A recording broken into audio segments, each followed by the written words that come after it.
Hey everyone, I've been debating whether to post this because, honestly, it's embarrassing as hell, but Reddit realm feels like the right place to share this kind of story.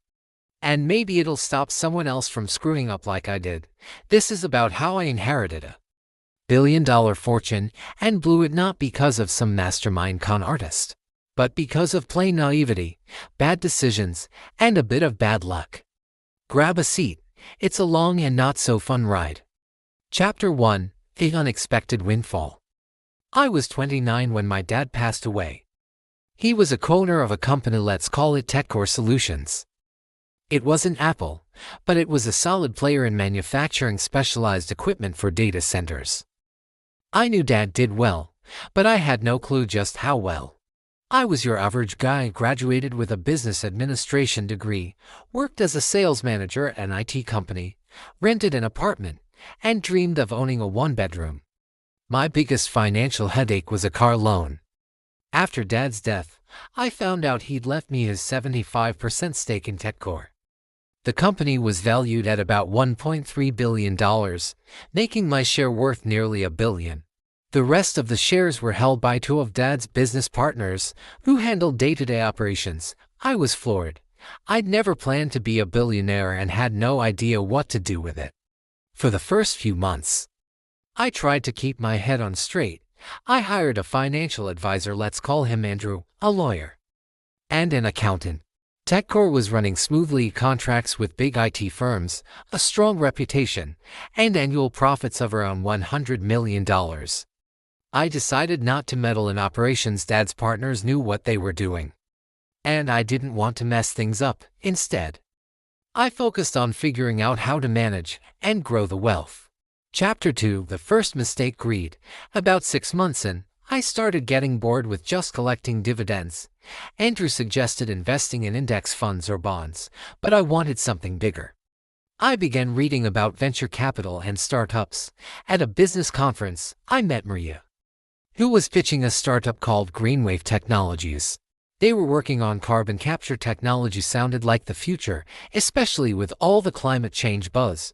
Maria was sharp, polished presentations, a detailed financial model, even a working prototype. Their startup had already raised $20 million from other investors and was looking for a major partner to scale. I had a couple of meetings with their team, and everything seemed legit. Andrew warned me, venture investments are risky, get auditors to check them out, but I was convinced this was my chance to not just make money but do something meaningful. Chapter 3: The Deal That Went South. I decided to invest $700 million in GreenWave. This was personal money, raised by selling part of my TechCore shares, which Dad's partners were furious about. The deal was straightforward. I got 35% of the company and a seat on the board. The funds were supposed to go toward building production facilities and marketing. My lawyer reviewed the contracts, and everything checked out. The transfer went through, and I felt like a hero saving the planet. For the first 3 months, things looked fine. GreenWave sent updates. They'd leased land for a factory, hired engineers, and started testing. But then delays crept in. Maria blamed logistical issues and regulatory hurdles. I started asking questions, but the answers got vaguer. Andrew pushed for an audit, and I finally agreed. Chapter 4: Reality Hits Hard. The auditors came back a month later with a report that hit like a punch to the gut. GreenWave had spent $400 million on consulting fees, marketing, and representation expenses. The factory never started. Land was leased, but no work had been done. The prototype they showed me was bought from another company and didn't scale.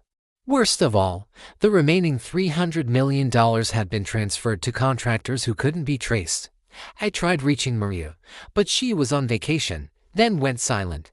The other investors, who'd gotten in earlier, started panicking too. We filed lawsuits, but GreenWave was registered in a jurisdiction where recovering money is near impossible. In the end, I lost $700 million. The legal battles are still dragging on, but the odds of getting anything back are slim. Chapter 5: The Domino Effect. The news of my failure hit the business press. Headlines like "Billionaire loses fortune on failed startup" didn't help.